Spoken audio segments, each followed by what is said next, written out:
seconds or something. Yes, we are live now. Good evening, everyone. Fans of Play Right. Great to see you here on our page. This evening, we have two stalwarts of opening batsmen, who've been opening for India and Mumbai through the 1970s and 80s. There is Shishir Hattangadi, who's been the captain of Mumbai, and he was also the director for Deccan Chargers and Mumbai Indians. Currently, he's the CEO of Baroda Cricket. And of course, next to him is the great wall, Anshuman Gaekwad, as the original wall for Indian cricket, who was playing Test cricket for India from 1974 through 1984. Played several one-day internationals as well. Let me not hold you back. Over to you, Shishir. All yours. Thank you, Chitranjan. This is lovely to be, going down memory lane and, of course, introducing a very special player, Anshuman Gaekwad, a name that stood out in our minds growing up. Of course, I'll have to confess I'm slightly younger than him, but a name that had a serious impact on us growing up, more so for the fact that he embodied what guts was all about, and something that we got inspired, and I think a whole generation of cricketers got inspired watching him, of course, tackle some of the most fiercest competition and fiercest fast bowlers in the 70s. So before wasting time and talking about introducing him and his achievements, I'd like to just say that Anshuman Gaekwad made his first impact on Indian cricket, getting 100 against the West Indies in 1974 at Indore. After which, of course, he was baptized into a great team. I'd say the opposition was great. The likes of Clive Lloyd, the likes of the great fast bowlers, Andy Roberts and company, and of course, Viv Richards, Gordon Greenidge, a team that was to make an impact and later to be called Fire on Babylon. So, welcome, Anshubai. Mr. Gaekwad, I'll call you. For some, Anshuman Gaekwad, for some, Anshubai. But it's a pleasure to have you on this lovely broadcast.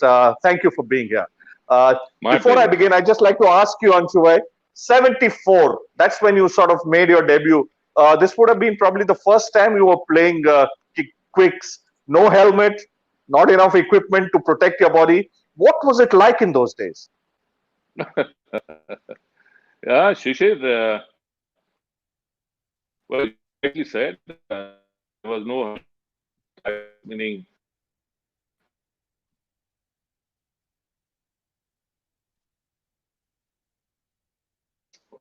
The thing that went on, and to be very frank, since there no helmets, no thigh pad, no protective gear, we didn't think of it. To be frank, we had to go and face the fast bowler, and as you rightly said, our fast bowlers were then Eknath Solkar, Sunil Gavaskar, Ajit Wadekar, those kind of bowlers, except Karsan Gavri, who was quick. He was good. But still, it's not something that we got used to, fast bowling like West Indies. But I must tell you one thing, a quick down the memory lane. I got 100, as you mentioned, again for the combined universities against the West Indies. And before that, I had already played against West Indies against the West Zone, meaning for West Zone against West Indies. Then I played one match in Pune for Mama Karmakar benefit match. And I was to fly out from there along with the team to Indore after the match. It was a one-day game. And at about 4 o'clock in the evening, I was told that, Mr. Gaekwad, you have no place on the plane. I said, how do I reach Pune? Because day after is a match against the combined universities. I have to reach Indore. He said, we don't know, but the West Indies has got a lot of baggage, so we can't accommodate you. So there, I took a passenger train from Pune to Bombay, reached at 12 o'clock at night, again took a passenger at 1 o'clock, reached at 11 o'clock to Baroda in the morning, and again took a train at 4 o'clock to Ratlam, changed the train at Ratlam, took a 3 o'clock morning train to reach Indore. I reached at 7 o'clock, and Abdul Dharapkar was my room partner. And the same day was the match. I had not slept anywhere. I didn't have place to sit in the train all throughout from Pune to Indore because it was chock-a-block. And there I couldn't open my eyes, and then I had a lot of burning in my eyes, and so on and so forth. And here we go on the ground, and Ravindra Chadda, who was our captain. Now, there was a greenish track, and you, Shishir, know what greenish track means with these fast bowlers. And I don't want to know. and our captain won the toss and elected to bat. Oh, that was very And that, gracious. Yes. and then he said, "You go number 3." I said, "Why should I go number 3? I never batted at number 3. I'm a middle order. I'll go 5, 6, whatever, and I'm not slept the whole night." "No, no, you can play fast bowlers. You have played them, so you go number 3." And there I go and go and get 100. So that's where the story started. But like you said, see, when you don't have a choice, Shishir, you look at things the way it comes, and you need to learn to accept it and face it and survive. What is important is surviving the difficult times, and that's what I did. I think it was just at that level we have seen lot of cricketers at domestic level doing extremely well. But when they were brought on to the international level, not many succeeded. So what you need is the heart, the will to do well under difficult situations. Yes, I endorse what you say. Of course, having watched you, but I want to go back a little in time. In your growing up days, obviously there is a pedigree in your family. Your father, Dattaji Rao Gaekwad, who is, by the grace of God, in good health and is India's oldest living Test cricketer.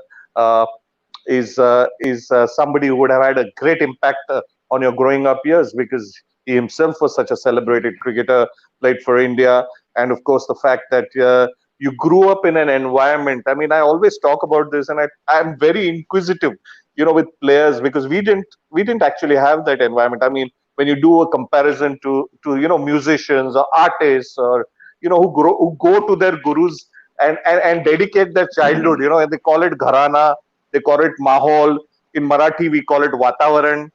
These are all words that we hear growing up. I want to know from you, because obviously there would be cricket discussed on the dining table, at breakfast table, during tea time.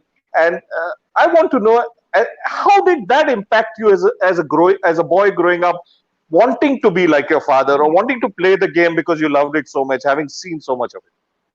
Shishir, see, what we normally talk that it's in your blood, basically. And it was in my blood. And then at that time, we are talking about 50s and early 60s, when I was growing up, I think it was all cricket all throughout. My uncles played for Baroda Ranji Trophy. My grandfather played from mother's father, who won the Ranji Trophy for the first time for Baroda. Then it was my father. But, the friends that dad had, they were all cricketing friends. So discussions, whatever in the evening, sitting around, lazing around, it was all cricket. Thereafter, even my career as a cricketer, though I was influenced, yes, I used to play a lot of cricket in the compound, what we call, make teams and, have competitions. I was always inclined to play cricket, yes, but I was not fit to play cricket. I was scared. I was very lean and thin, skinny boy. And my father said, if this is the case, you better concentrate on studies and forget about playing cricket. So he put me into science stream, as you call, with higher maths and all those things, and which I couldn't handle. But ultimately, well, when you say it, blood is thicker than water, that is what it proved. But there was Yes, sir. influence, and the influence, I think, it was not only that. There was Vijay Hazare, there was Jai Singh Ghorpade, where we said Mama Sahib Ghorpade, and so many others, who influenced my career and really encouraged me into being a cricketer. Yes, I must just interject here. And the one of my first visits before the COVID struck was to visit the MS University cricket ground, and I was talking to an old gentleman who happened to be there, and he was very fondly remembering that you were one of the alumni from MS, and he was very proud to tell me that uh, And I tried to drop my name a bit and said, I've played alongside Anshuman Gaekwad. I can assure you, I got a lot more respect when I said that from the old gentleman. I said I didn't tell him much more because that would have embarrassed me myself. But I said I did play with Anshubai, and he offered me a cup of tea. So that goes a long way in telling you where you stood in terms of respect from a generation that we admire. But yes, your childhood and of course the environment that you grew up in would have had a serious impact on you. Now tell us about your journey, because Baroda had a legacy, with cricket, one of the early royal states that were patrons of the game, in the good old days, and like Holkar and like Nawanagar and like Baroda itself, Mysore, and then Patiala, Mewar again. Interestingly, I had a long conversation today with His Highness Mewar, and he was so fondly remembering, the contribution of cricketers from princely states to Indian cricket, and of course your name figured very prominently in that. So I just wanted to know that as a patron state of cricket in those days, was it easier to sort of play, or was the push going to be a little harder in making an impact? Because we always saw that some of the states growing up got, obviously because of they were epicenters of the game, like Mysore or Karnataka, Mumbai, and Delhi, got a lot more prominence for whatever reasons. Was Baroda, was it easier or was it tougher in those days to sort of make an impact? Or do you believe that it was as tough as anybody else? I think it was as tough as anybody else, Shishir, because see, Baroda has a cricket culture. You look at the facilities that Baroda has, even today, for that matter, and the amount of contribution that Baroda has done to Indian cricket. Talking from cricketer's point of view, like, you talk about Mumbai, Delhi, or, even in Gujarat, talk about Ahmedabad, Surat, Valsad, they all have stadiums. Baroda doesn't have stadium. It had very limited facilities. As you rightly said, it was just Moti Bagh cricket ground. That's all we knew right from our childhood. And we had to flow with it, flow with that culture and the discipline. I think discipline was the biggest factor in Baroda cricket, which we don't get to see now. But I'm telling you that discipline on the field and off the field really got us to do things better and better every day and learn much more than just going through a phase. So it was one of those things that you had to follow the elder cricketers, the senior cricketers, see what they do, and learn from it, and just carry on yourself. There was not much of a coaching. I'll tell you one of the episodes when I played for India in the first series. Just remind me that what Tiger Patadi told me. It was amazing, and I'll never forget that. Yes. I mean, we'll come to Tiger Patodi. I think I've lost you, Anshubai. Can you hear me?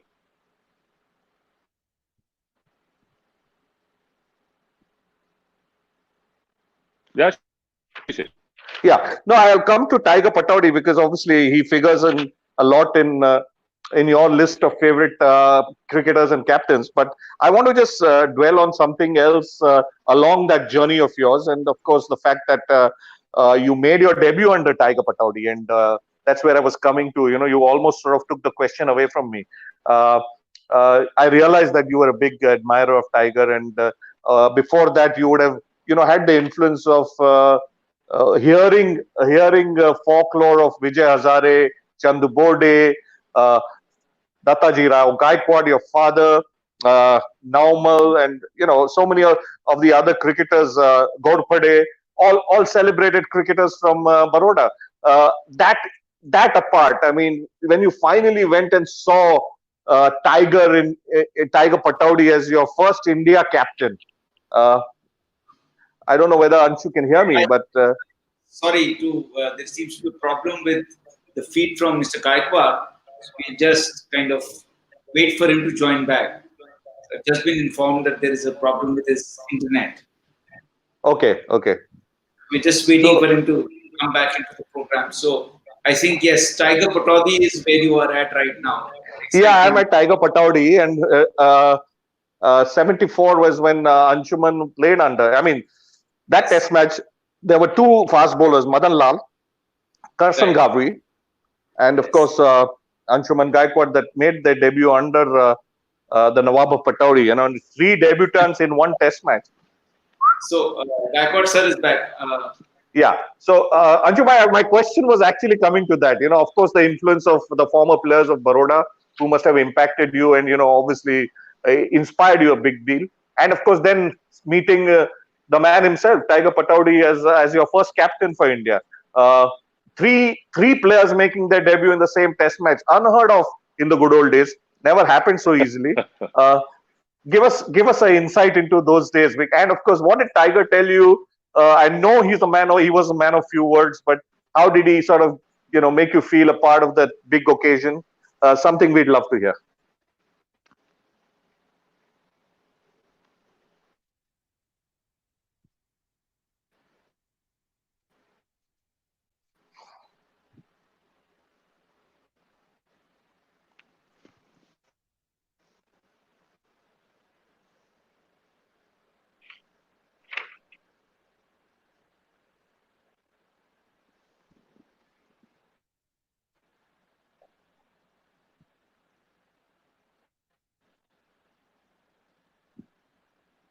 Shishir, I think there's a problem with Mr. Gaikwad's internet right now. No, is he, can you hear us, Anshu bhai?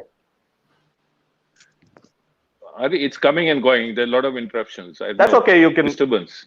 That's okay. You can continue. I mean, you got a question, so tell us a little about those days. Yeah, you're talking about Tiger. Of course, your first captain, and of course, how he inspired you, or did he speak up at all, or did he just expect you to do what you were good at? Or how was it? I mean, Oh. Tiger being Nawab, royal, somehow we could get along a little better than the others. And Tiger was, a guy who talked the least, meaning he wouldn't converse much with any of the players in the team except Farouk and probably Abid. But, the series were tough. West Indies 1974, and as you rightly say, three of us, we made our debut in Calcutta, and we won the test match, which was unexpected. There is another episode I would like to tell you of that test match. Anyway, coming back to whatever, nobody talked. Meaning we juniors, even we wished good morning to the seniors, they wouldn't even return your call or say good morning or even shake their head. They would not budge. Even in the bus, they will not converse with you. They will not tell you on the ground. They will not tell you anything, and they really behave like they were seniors. They made you feel make you feel that they are senior. They are not youngsters, and you have to respect them. But anyway, so talking about the first test match. Okay, let me tell you that we are losing that test match. West Indies had to score 160, 170 in the last inning. The wicket was turning square, and we had Bishan, Prash, Chandra. And Chandra bowled a initial spell, and that time, Karsan and Madan bowled. But considering the wicket, they came on to bowl early, the spinners. And Chandra bowled a very bad spell, where we were relying on Chandra to go through, and he would finish the West Indies in less than 100. And he was hit all over the place by Gordon Greenwich and Roy Fredericks. Thereafter,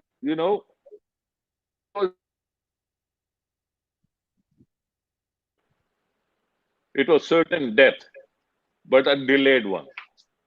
And what Tiger would do, meaning that's why I respect him so much, Tiger, as a captain. One of the best captains I've ever seen. I played under 9 captains. I'm probably the only one who's played under so many captains when I was actively playing.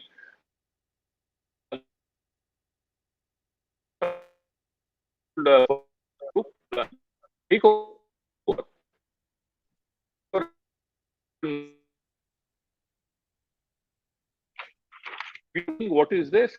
Does he want early and go home because he knows there is nobody is the West Indies batsmen are cruising along. And here he comes. I told Carson, I said, Kaduvai, I said, it looks like Chandra, Tiger doesn't want to waste time. And see, meaning what foresight he had, he brought back Chandra, who had bowled terrible, terrible. He had no rhythm. He bowled order, he bowled white balls, he bowled short balls, he bowled no balls. And here he comes and picks up 3 quick wickets out of nowhere. Meaning, look at that. So probably, and then we won the test match. He just went through the West Indies batting. Now, this is what Tiger was. Okay, well, we won the test match and came back to Wankhede Stadium. The last test match, after that was Chennai and then to Wankhede. The first test match at Wankhede. Okay, that test match is a history. We had to field for 2.5 days. Clive Lloyd clobbered us all over the place, and we lost series 3-2. But after the match was over in Mumbai, so he called me in the dressing room. He said, "What are you doing this evening?" I said, "Nothing, sir." So he said, "Come over for a drink." I said, "Yes, sir." Went over. After one drink, then I gathered some kind of this thing to talk to him and ask him, which I had in mind. I said, "Tiger, you played so much cricket. Me, Carson, Madan, we are youngsters. If you put your arm around and would have told us what to do, what not to do, we would have been a lot more comfortable and confident." And he turns around and says, he looks at me blankly and says, "Anshuman, do you know you're playing for India?" I said, "Yes, sir." So if you're a batsman, you must know how to get runs. If you're a bowler, you must know how to get wickets. And if you don't know, please go back and learn and come back. Don't waste my time. Just stay away. This was a clear message given to me. So look at then and now, you have so much of assistance here, so much of support staff, the seniors mingling around with the youngsters, telling them what to do, not to do. It is batting, bowling, wicket keeping, fielding, everything is specialized. So can you imagine that time you had to do everything yourself? There's no one to stand there by you and say, well, that's how it comes to my next question, Anshu bhai. Next question. You think that was a good thing as compared to what happens today, where I might sound a little cynical, but the spoon feeding, which has become a part of our DNA in a sense. Does it take away the creativity from finding answers within yourself It does. as a player? Yes, Shishir, you're so right. Since we had nobody to guide us at the international level, forget the domestic level. Domestic level was much easier. You talk about international level. We realized and we knew that you had to do everything yourself. So you had to watch, you had to learn, you had to be observant and become a good student.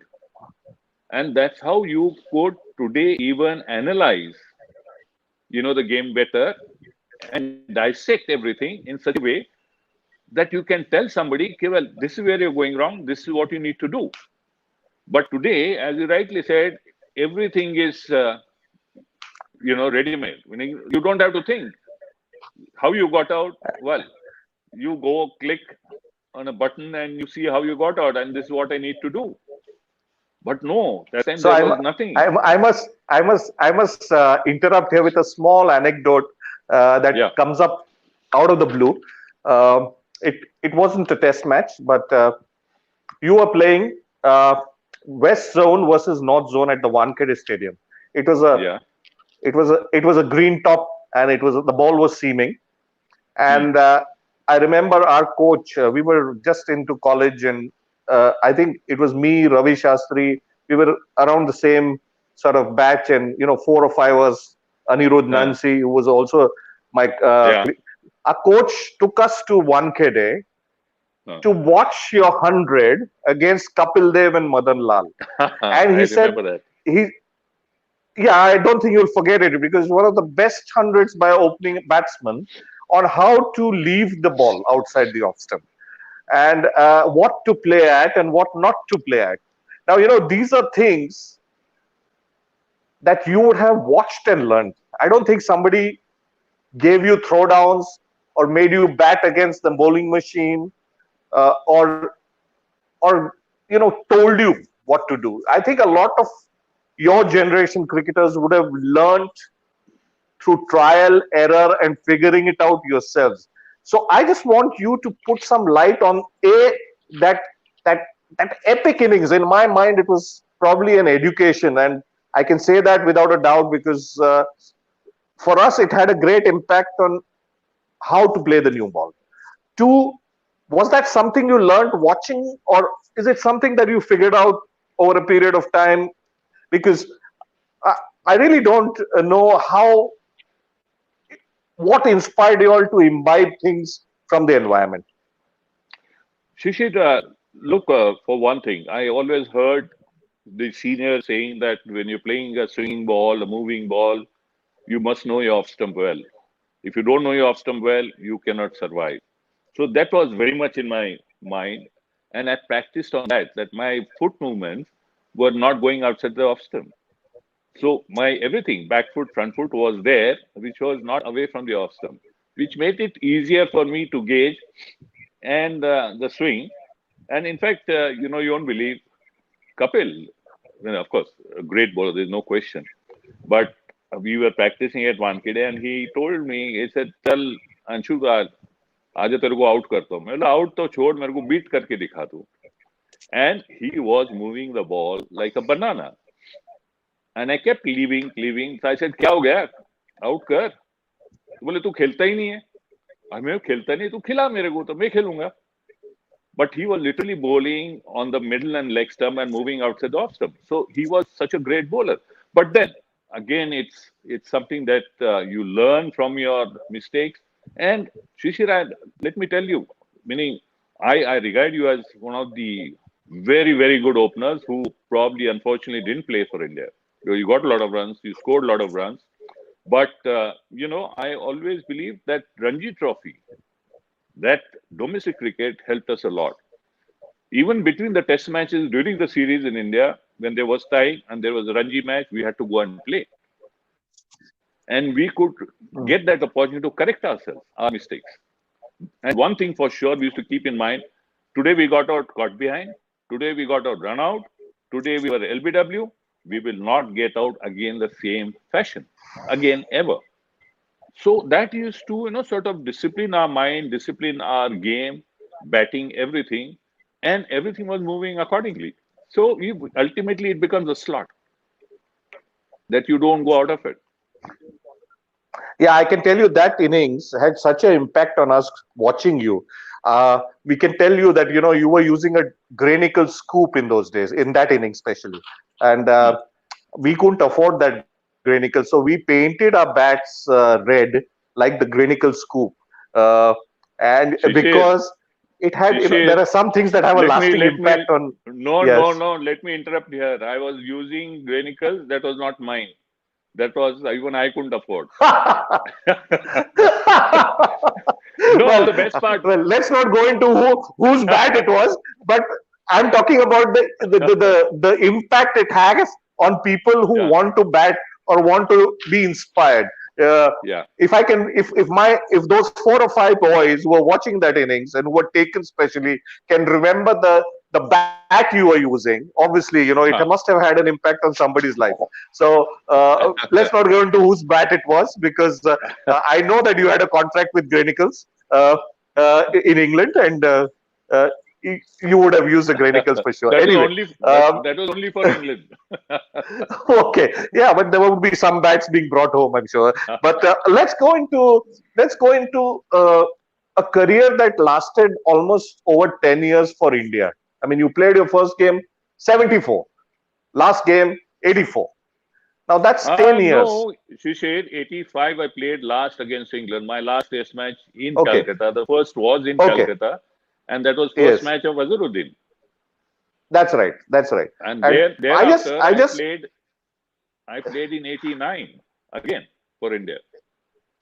Oh, you did. That was yes. Yes. You played a one-day game. Yeah, so it was 15 years career. Yeah, I know. You Long. had to leave Baroda, and we played Baroda that day when you were playing in Calcutta against in '89. So I want to know, in that 15-year career, if one has to closely, sort of see the fine print of your career, there were too many gaps. Uh, I think there is a question mark there in anyone who's a cricket tragic when he sees a 15-year career and he sees 40 test matches against somebody's name.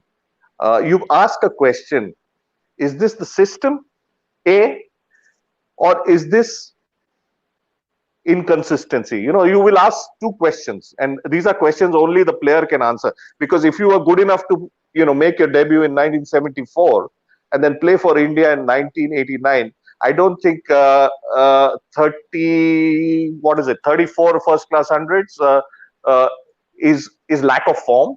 um, do you think management and cricket selectors, if I may call them so, or epicenters of power, decided the fate of a lot of players in those days? Because things are becoming more transparent today in terms of selection, and there is the media, there are questions asked of selectors. uh, 15 years is a long time to be playing only 40 test matches. My question to you. Shishir, what you're saying is right. Now, let me put the facts together and you decide for me what could be the reason. One, I've never ever missed a West Indies series since my debut till I retired. But I missed all the series in between, which are much easier, where one Yes, could you didn't really, miss them. enjoy. You were made to miss Huh? them. Would it be right saying that you were made to miss them?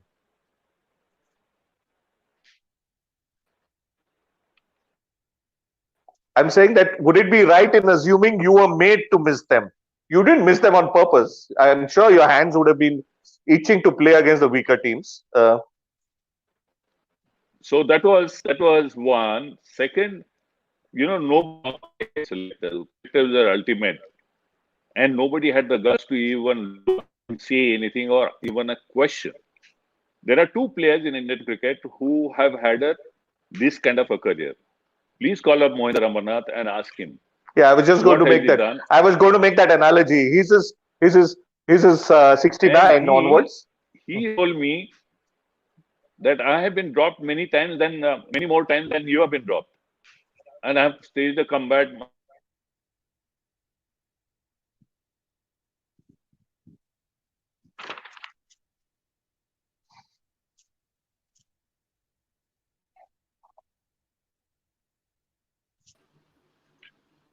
Okay, Shishir, so I'm back on. It appears that Mr. Gaekwad is continuing to have some network challenges. He's No, back. whenever he's coming out with some gospel, he goes off air. Yeah, this is not fair. Thank Something God, Gaekwad. thank very. God, thank God. Whenever there is a gospel to be got from him, he goes off air. Yeah, somebody's playing games here.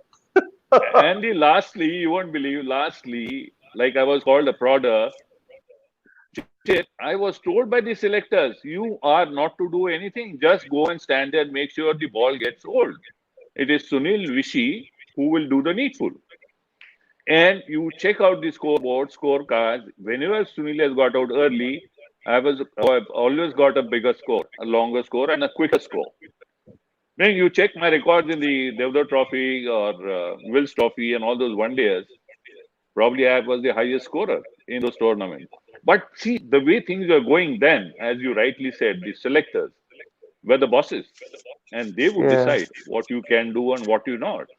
And they would, even if you're good or bad, they would select or they would drop. So So that's how it is. yeah, these are some unanswered questions of Indian cricket that have, shouldn't catch dust, if I may say, in the archives. They should actually be brought out because it will tell you that the current players are much more privileged in terms of there being a sense of transparency in the way teams are Yes. picked, and when they're not picked, there are serious questions asked of the public and the media, and which is good actually because. It just says that the system has changed for the better over the years. A lot of stories that may have gone under the carpet in the years gone by today don't go under the carpet. They stay very much in the eyes of the public. And for me, it's very very exciting to bring up these issues because there are stories that need to be told, and that is part of my my other profile of being a writer. I mean, I'm writing a book on some of the untold stories of Indian cricket, and I must tell you, you figure in one of them. So this is obviously going to help. Tell me now, you played 2 World Cups. Not many know that. Not many people have played 2 World Cups. You played 2 World Cups for India, 75, 79. What was it like, in 60 over World Cups in those days? Of course, that famous game where Gavaskar got 36 not out, which, created ripples across India in those days. And of course, uh, just India participating. Were we actually taking one-day cricket seriously? Because the transition post 83 has been serious in terms of India believing they could win. How was it in 75 and 79? Was it just one tournament to play, or was it something that India looked forward to? I think it was like that, Shishir, because we didn't have any clue, we didn't have any planning, we didn't know what we are going to do. Like today, you have a lot of calculations put in place, getting into the game against depending on the opposition, the ground, the size of the ground, the wickets, etc., etc. But that time we had to just go and play. We didn't know that what was the best score to win a game, a one-day game. So we just went and played a normal game. We didn't try and accelerate or anything of that sort. And there was nothing. There was no feedback as to what should be done. In this match, this happened. The following match, we should do something else, try something else. No, I think we just went through a phase and finished the tournament. But 79 again, if you what we did in 75, winning, I'll tell you, Sunil's very famous innings. That was the only time I took over his score, batting in that match. Okay. Because the way he was going, I couldn't believe it. But anyway, 710 was very similar. Not great because immediately after the World Cup, we had a England tour. England tour, yes. So yeah, Yes. so the more emphasis is given on England tour because there are greater teams like West Indies, Australia, and so on and so forth. Even New Zealand, for that matter, England, for that matter, that they were called specialists in the one day cricket. So, it was Yes. like for us, it was like just going through the motions, playing those 2 World Cups. Yeah. Just preparing for the big event, and that was the Test series. Yeah, that's right. Yeah, well, that's something I want to ask you. Of course, I know that you had a contract with Duncan Fernley in '79, specially made in Worcester. So I've been following not only your cricket but the bats you used over a long career. Uh, I must tell you that in '79 you used Duncan Fernley, and I want to ask you a little about post your cricket. Of course, you did become a selector. Now it's a very precarious situation, Anshubai, because you do become a party to dropping a lot of your colleagues you may have played with in domestic cricket, and uh, you know there is a sense of a feeling of awkwardness. I'd say gawkiness when you drop some of the players that you played alongside. I've been a Bombay selector for a limited period, and sometimes you take decisions at a lower level. I said Ranji Trophy, where you decide to drop somebody, but you've been a selector at Test level. You're national selector. How easy or how awkward, or are you do you have to sort of keep emotions aside and be stone hearted, or you just have to be a little pragmatic and say, nahi yaar, I've done this because what I felt? Or does it then take that personal relationship with players to a level of animosity which is unspoken but very easily seen? Shishir, I've been fortunate. Let me tell you, these the last 50 years that I've been involved in cricket, and even today, fortunately, luckily, God's grace, I'm still involved in cricket at the highest level in India. But the fact remains is what you are saying is so true. When I was playing, when I was dropped, I always thought and blamed selectors, especially 1981. I scored Mm, almost 1,300, 1,400 runs in the domestic cricket, and I was not picked on the tour of Australia. And somebody else mm, was picked who had scored 650 runs. Now, I don't want to name mm, the person, the player, but he was also a very great player. Now, what happens here that you feel dejected because you have been dropped, having done well. Then I got into the shoes of selector. Now I had to sit in a chair and think from the player's point of view, what I have gone through. And thereafter, I realized, well, what I was thinking was not right. It was wrong. Many a times, Mm, what I thought was wrong. Then I mm, became mm, the coach of the Indian team. mm. So Yes. there You again, it had two was stints. something. You had two Yeah, stints, that's right. I 97 and came back. 99. No, 97 to 99. Then Kapil came in for 6 months. Then I came back And again then you came back. into the Yes. 2001. Yeah. Yes. For the So when I became the England coach, tour. yeah, when I became the coach, then I thought, ki, now listen, what I've been selector, so I know what selectors must be thinking. I was a player. I'm sure what players must be thinking, who can be picked, who can be dropped. As a coach, I want XYZ player. Now, how do I get it? How do I Mm, convince selectors? How do I talk to the captain? How do I put things together so that I get the best screen, the best players available for the job?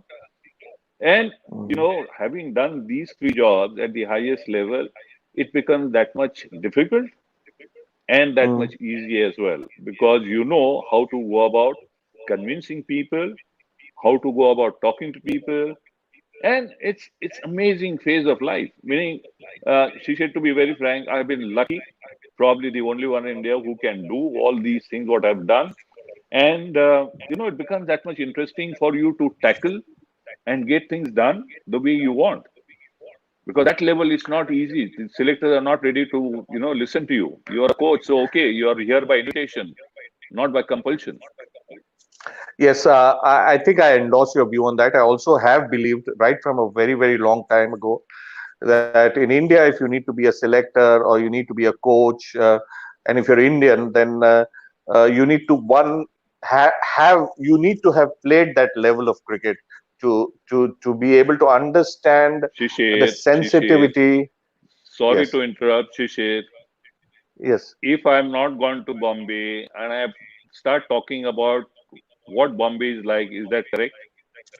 that's not right. Yes, I mean Yeah, we so have to you have to understand play that. international cricket to know what the pressure is like.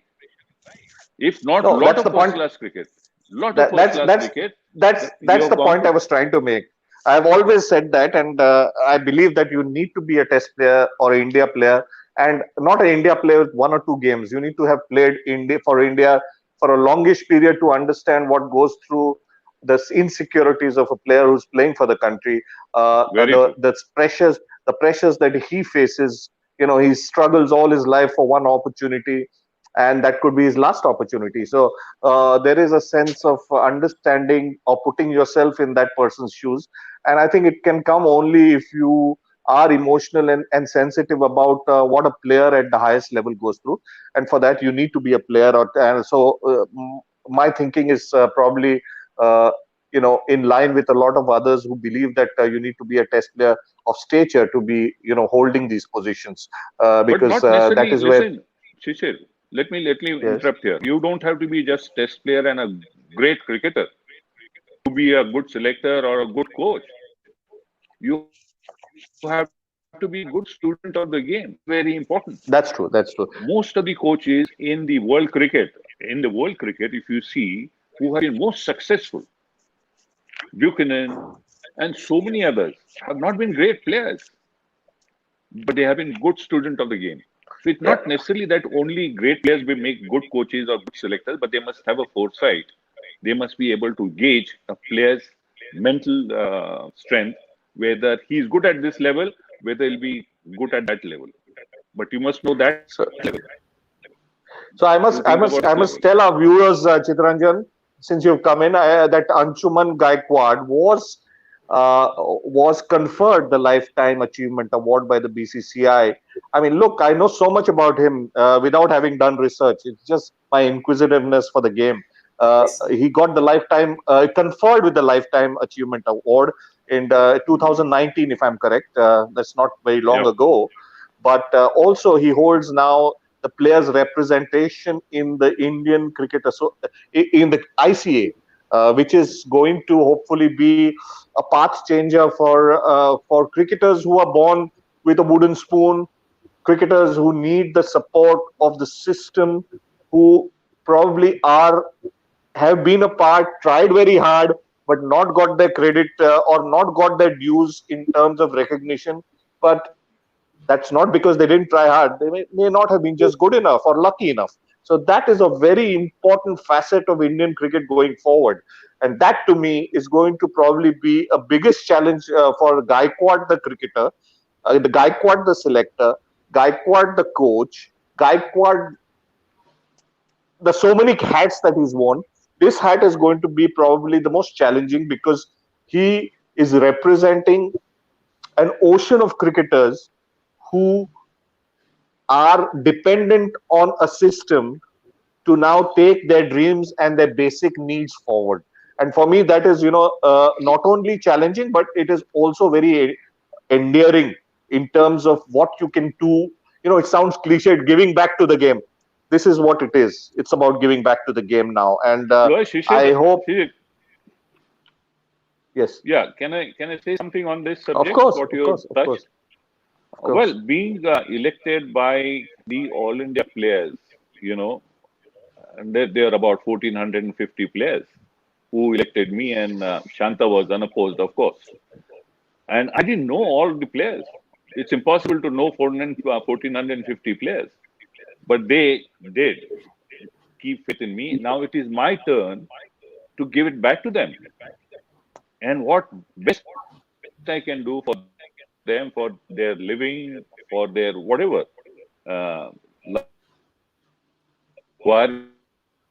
for fellow cricketers. So I represent them into the Apex Council. Also, I represent ICA, Indian Cricketers Association, into Apex Council. So I'm doing a dual job, me and Ishanta Rangaswamy. So it's a great responsibility. We have to carry on, meaning we have to do it. And this is Right, ICA seems to be, doing some great work, and we at Playwright Foundation did receive the information what ICA was doing. We did share it with a lot of people, so I'm sure some donations have already started reaching out to the ICA, and it's a great initiative, giving back to the game, as you said, in the right way, and who better than Mr. Gaekwad to be right there at the forefront with Champa Rangaswamy, trying to take care of, as you said, people who were not born with a silver spoon or born alternately with a wooden spoon. And especially during COVID-19, we heard stories about a lot of other sportsmen, but there were a lot of cricketers who were suffering as well. And ICA did go there. So welcome back, Gaekwad sir. A few questions from the audience. Sorry for these. It happens, sir. It happens. Sorry for the interruption.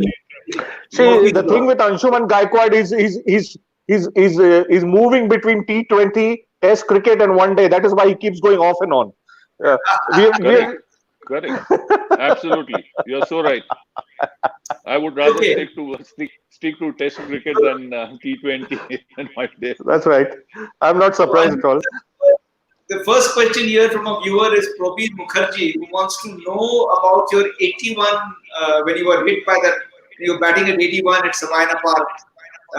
What was about your innings? A little more about that in 1975, I think this was against the West Indies in West Indies at Kingston. Yeah, well, that was a nightmare, especially the Jamaica Test match, which you can't forget. I don't know, if you know cricket, you understand cricket and technicalities of cricket. We had won the Trinidad Test match chasing the 435 or 36, which was a record chase by Indians against West Indies. And Clive Lloyd's captaincy was in trouble. He was to be dropped from captaincy. And then he was retained, and we got to Jamaica. Jamaica, he won the toss and put us into bat. And the wicket was rock hard, meaning we could walk on the wicket as if we were walking on a marble or a cement wicket. And, he won the toss and put us in, thinking that he would finish us. And there, me and Sunil, we had a long partnership. We had 100 odd runs partnership. And I don't forget incidents between Sunil and the umpire. This was, the first day after lunch, and it was drinks time. And Michael Holding and all these guys went on bowling bouncers, beamers, and the wicket was assisting them. And it was very tough because you never had any players in front of you. Everyone was standing behind. And Sunil went and complained to the umpire. The umpire's name was Sangyu. He was a Chinese umpire. He said, "This is not fair," meaning the kind of bouncers and beamers that they're bowling. So he just laughed and said, "Well, Mr. Gaskar, you're not used to this kind of bounce. That's the only problem." And he walked off. And Sunil lost his cool. This is the first time I had to go and pacify him and say, "Sunny, cool down, man. Cool down. Take it easy." I said, "We have long way to go." So he said, "No, I don't care. I don't want to die here. I want to go back to Mumbai, to Bombay, and play cricket." So that was his reaction to it. So Yeah, it's very keeping that in interesting. mind, and the It's very interesting. Anshu says this because Anshu Bhai would probably, one was Sunil hadn't seen his newly born Rohan, I think it yeah, was, and correct. he wanted to see. So I think Sunny got 66 in that game, and Anshuman Gaikwad had 81 before he was taken into the ICU. But tell us a little about that pitch. They talked about a ridge on that pitch at Sabina Park. It No, was no, no, well, no. Shishir, no? let me. That was rubbish. That was rubbish. I was Okay, batting. I so batted the whole day the first day. The second day, this was lunchtime, last over when I got hit. And I was seeing the ball, a cricket ball, like a football. Where is the question of ridge? And I was batting with 80 odd runs. I was thinking, where is this ridge? I think it was creation of the And media. I think it was a creation of the media because they certainly wrote about it. Those days there was no television. It was only press releases that came and press reports, and they did talk about the ridge being a very instrumental in the ball taking injuring players. And there's one clarity that comes straight away when the man who played that in that test match and batted so long is talking about no ridge being there. So that clears a lot of cobwebs in our minds about what we read in those days. It's like Don McLean actually explaining American Pie to you, right? Yeah, sure, sure. Yes. So getting these things from Anshuman sir, he's back. I think you can see him back. Uh, Anshuman sir, can you hear us? No, I think they're I think overloading the. I think he's buffering, so he'll be Yes. back. Yeah. So it's very interesting. He talks about that test match because that was probably as we read in those days, it was a test of Clive Lloyd was under pressure in that test match after losing that test match and the earlier test match in Trinidad, and then this test match actually was his acid test as a leader, and he wanted to win it at any cost. And I think a few of our We could call it the body line test match for all you know, it was because actually, after 1932 when what happened with between Douglas Jardine and the Bodyline series, and the name Bodyline was coined because they were sending a telegram, and the journalists didn't have enough money to put, I need to the pay body attention. was attacked, so he said Bodyline to save money, and it became one of the signature names, which was then repeated in '75 when India played in the West Indies, and that was a second series of Bodyline that came up in the history of Indian world cricket. Uh, there Yes. was there was the Bodyline that happened with Douglas Jardine and Don Bradman, and there was a Bodyline that happened between Clyde Lloyd and Bishan Singh Bedi. So Anshuman sir, you're back. Please carry on with 81 So last talking about the ridge, Shishir, I don't think there was any ridge. I got Okay. hit, okay, fine. And, I was hit all over. I mean, my ribs were broken, my fingers were cracked. And I was still there and I was talking to myself that, well, what worse can happen? I will die here, but I'm not going to give it up. I'm not going to give the wicket away. And that was my determination. That was for sure what I tried to do. And ultimately, I did something. I got hit on my finger and it started bleeding. So, uh, you know, I was in pain anyway. I couldn't cough, I couldn't sneeze, I couldn't laugh, and my ribs were terrible, terrible, terrible shape. And I did something to Michael Holding, which no one should do, to be very frank. I showed him finger, and the ball that he bowled, he was bowling around the wickets. He was bowling for quite some time. And that ball I didn't see. Imagine batting at 81, lunchtime, next day, seeing the ball like football. Till then, I didn't see that ball. It came and hit me, and the rest was history. And, the rich is a story because I did speak to some of the West Indian cricketers, which I don't want to name, but Clive again was frustrated because he couldn't get us out. And he told the bowlers, if you can't get them out, hit them out. Simple. And that was their theory ultimately. So talking about ridge or anything of that sort, no. It was all. Well, then we can say it was the figment of the media's imagination. We didn't have access to television in those days. I think that test match we got a bit of delayed, uh, coverage that came in packages. But what we read was what came in the newspapers. And must say that, do you often get up in the middle of the night, Anshubai, thinking of that test match where so many players got hit? There was a body line attack. I mean, did do you, or is it just something that you've forgotten and you've moved on?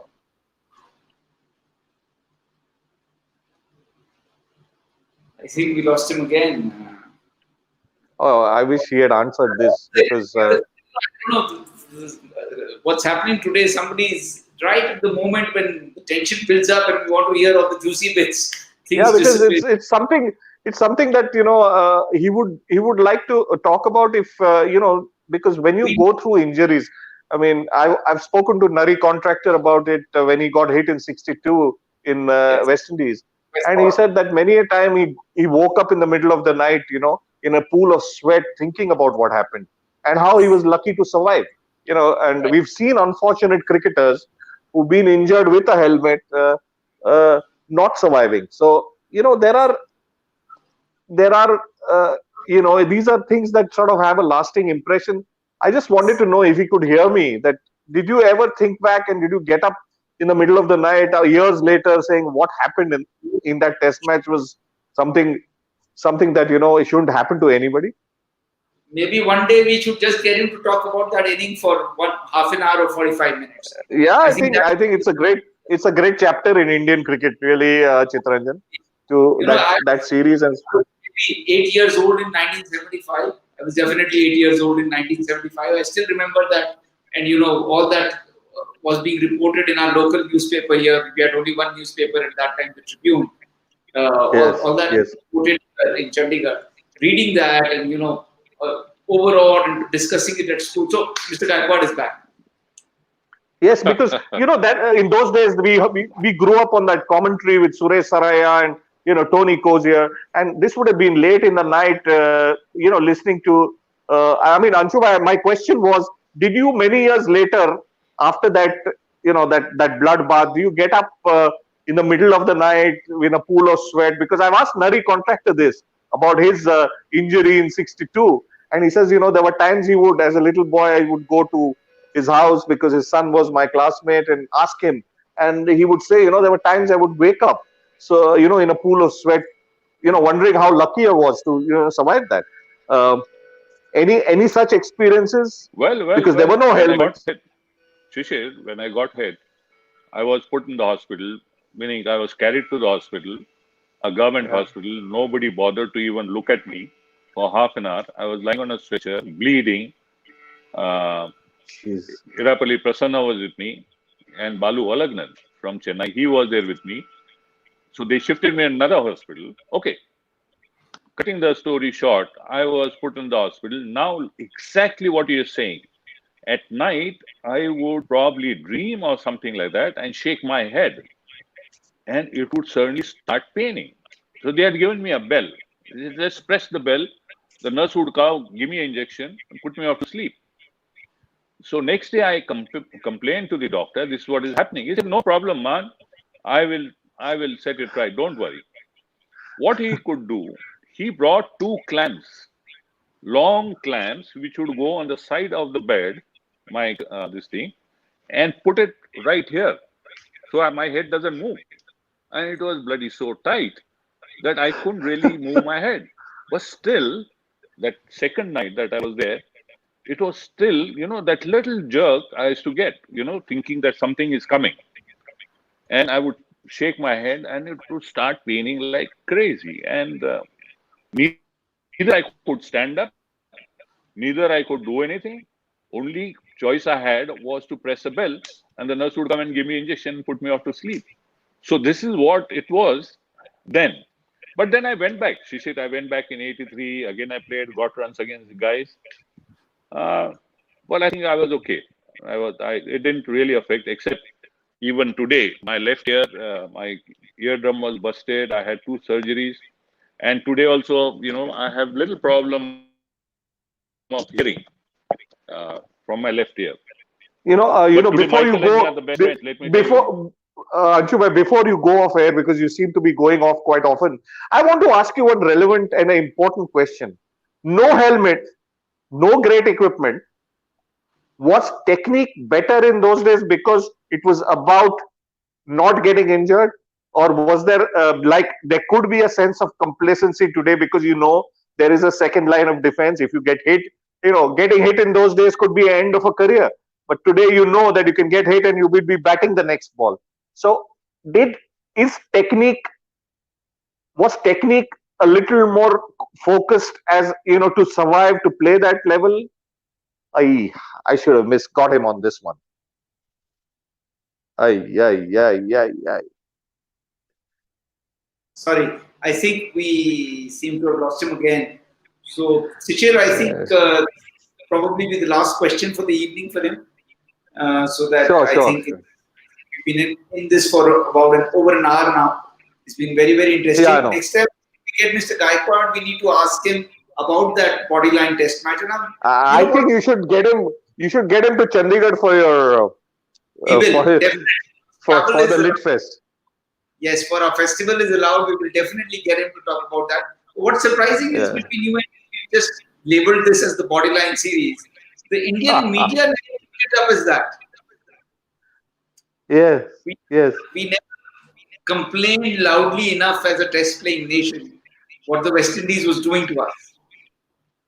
Yes, just to throw some light on that series, if I remember correctly, it was actually India's sort of resurgence with their batting on that tour.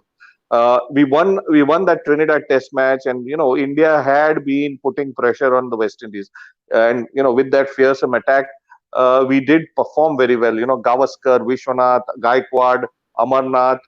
These were players who really made a serious impact on the Indian batting, with their contributions.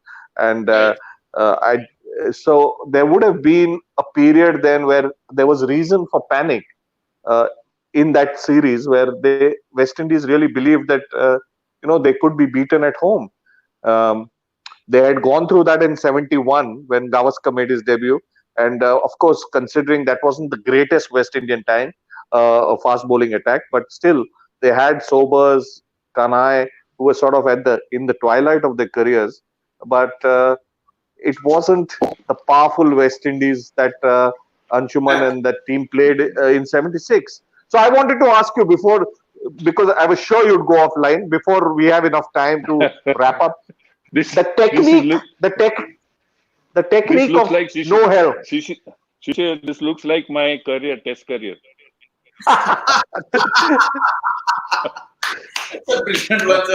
That's a good one. Coming and going. Yeah. Well, I don't blame your test career on truncated internet lines, but I want to know about the technique that the technique required, because those days, one injury and on your head and you could be out for a career. You're finished. Your career would be over. So Yeah. was the focus of techniques very important in survival? Because I mean, you grew up in an era where you were told if your technique is good, you'll survive. Yeah. Absolutely. Today, Absolutely, today, Shishir. today, if you're hit on the head, you can bat the next ball. So I mean, in the context of the game, it's a huge comfort zone you're talking about. It's uh, it's unbelievable, because having played in both eras, I can say that the helmet is a huge comfort zone. So, do you think techniques of batsmen have dropped because of the complacency and that they will survive if they get hit? Shishir, it's good that they have good equipments, but it's bad as well. And the bad, what you said was exactly the same when I'm coming to a point, because you had to concentrate 120%, not even 100%, right? And playing these fast Mm. bowlers, if you say, if you blink at the wrong time, you are history. You're gone. That much time you get, just a blink and it's gone. And then you're talking about technique. Yes, technique is very, very important. Especially you're playing the fast bowlers, especially you're playing seam bowlers, swing bowlers. That time they were quality, not one bowler who could bowl, swing, and fast, but there used to be three, there used to be four. They were endless. And now Yeah, to my stay on there and hold on to the crease, you needed determination, concentration, patience, and technique. All combination of three, four things can only make you survive on that wicket and get runs. Forget getting runs, but at least to survive, you need all that. Then you think of getting runs once you have this combination. So it goes back to when if I have to make an analogy to music, and you say you see the importance of a classical training in your music that helps you in modern times, and goes down to the same thing, that if your technique is strong, your fundamentals are right, then Absolutely. the chances of you surviving with or without a helmet is far better, because your basics are so strong. This is the Absolutely. gospel that comes out from Mr. Gaekwad in a very interesting chat. I think I have learned so much in this conversation. But believe me, I don't see myself getting up in the middle of the night thinking about a ball that hit me in the head, because uh, that would have been something to deal with, and he's done it quite beautifully, admirably, and of course with a lot of dignity. So, Mr. Gaikwad, Anshubai, thank you so much for being on the show. It's been a bit of a nostalgic trip for me personally to have been able to interact and pick your brains on an era that we are very romantic about. We are very privileged to have seen that, and I cited the examples that inspired the youngsters like me in those days, and of course the fact that you were able to come on this show and throw some light on an era of cricket which I would like the future to remember with as much pride and as much affection as they remember, the colored clothing they play under floodlights in what they call IPL. Shishir, you'll get some more news. I'm writing my autobiography. I'm in the Oh, process of it, lovely, and lovely, that will lovely, that will give you a lot more inside Playwright would love stories. to launch it for you. We are a lovely, sports lovely. literature festival. We are India's premier sports literature festival, and we would love to have you over here in Chandigarh and launch it for you. Sure, I would like to. Yes, you I would can. like to I keep in could do the touch. conversation with Anshuman Gaikwad like I did it with Bishan Bedi. Yes, absolutely. And Anshuman sir, we need to do another show with you just on that 81, that innings of 81. I think that has so Sure, sure. much inspiration for us. So many people You still know, want to. he hasn't actually told you how many hours he was in the ICU, but I Yes, think my research tells me he was there for almost 2 days. Am I right? Yeah, yes. 48 hours, and they wanted me 48. That's it. more, but the Indian team was leaving, and I told Poly Umriga, I said, no way, I'm going to stay here. He said, you cannot travel. It's against the advisory of the medicos that you cannot take the cabin pressure in the flight, and it's a long flight. You'll have bleeding, you'll have problems, you'll have pain, unbearable pain. I said, I don't care. I can't stay here. Here, the death is certain. Maybe a delayed one. But I rather get on the plane and go home. Right. Amazing. Amazing. You know, Amazing. just to end this interesting conversation, you know, the words of Tennyson's famous poem, The Brook, come to mind, where he says, you know, I chatter, chatter as I flow into the brimming river. For men may come and men may go, but these memories will go on forever. So thank you so much, Absolutely. Mr. Gaikwad, Thank for you, sir. coming on Pleasure, this show. Shishir. Thank you. Pleasure to My have you pleasure. both here.